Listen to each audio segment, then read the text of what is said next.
Hello. तर आज आपण बघतो झटपट आलू पराठा. कढईत घेतली, त्याच्यामध्ये थोडंसं मीठ घालून ती सैलसर अशी मळून घेतली.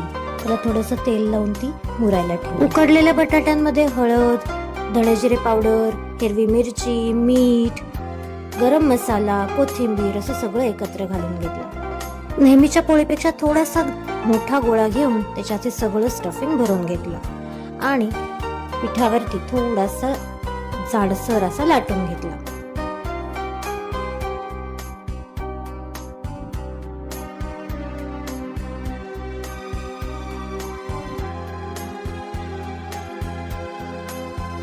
मध्यम आचेवरती तवा ठेवून त्याच्यावरती दोन्ही बाजूनी छान खरपूस असा परतून घ्यायचा.